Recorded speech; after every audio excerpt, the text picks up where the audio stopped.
Good morning, good afternoon, or good evening, depending on where in the world you're coming from. I hope you're safe and well. I'm Sharon Egalinsky, CEO of SR Evolve, strategic advisor and turnaround counselor to the C-suite.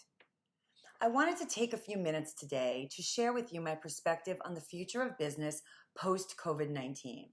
Bottom line, there's light at the end of the tunnel. But first, we need to identify and solve the problem.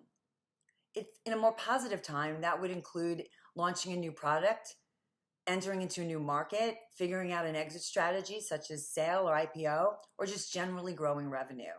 Today, in these more chaotic times, we still need to solve, but we need to solve for how to mitigate the downside, dealing with the consequences, and planning for the future at the same time. Especially in times like this, it is critical that minimizing downside and looking forward be done in parallel. Endemic to any good strategy, additional issues and challenges will come up just by virtue of solving the initial problem. It just happens. So I ask us to forgive ourselves and acknowledge that unexpected hurdles are to be expected. However, as long as there's nimble leadership and mindset in place, let me challenge you and suggest that as we solve for this first crisis, invariably, there are going to be opportunities that will present themselves. But if we're not composed, we won't be able to see them. And that is what I refer to as the resolve phase, staying focused and composed enough with a great peripheral vision. Because I'm a huge proponent of sports in the boardroom, I like to call this business karaoke.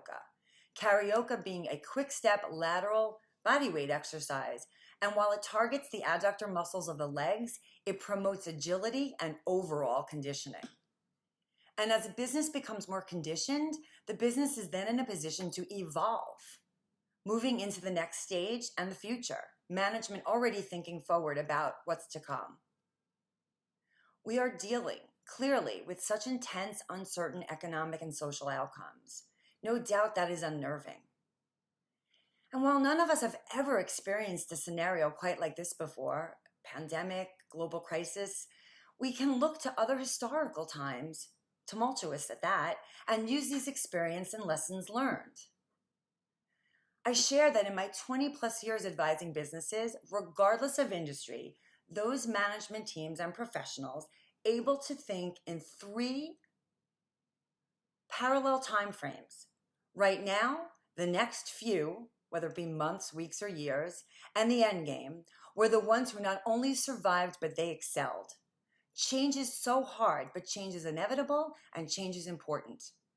And if we really dig down deep into some of what drives the fear of change in business, it's often the lack of preparation or that the metrics and skill sets of the past are not as relevant anymore.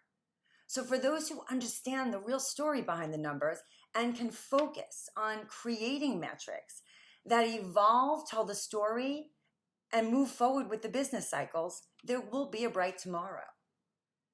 And rather than us spending time quantifying how long it's going to take for this pandemic to end or how bad it will get, wouldn't it be better if we left those questions to the modelers and scientists, the doctors, statisticians, those who excel in those areas? And yes, we will incorporate that data into our planning. But let's now take action. Almost every person that I've ever worked with who achieved great success had 3 traits: resilience, a way to see through a storm, and a plan for moving forward, even if that plan continues to evolve. I'll leave you with the inimitable words of my favorite basketball coach, Jimmy Valvano, may he rest in peace. We've got to survive and advance. And for emphasis, I will add, at the same time. Keep an open mind, keep an eye out for opportunities, and I'll see you next week.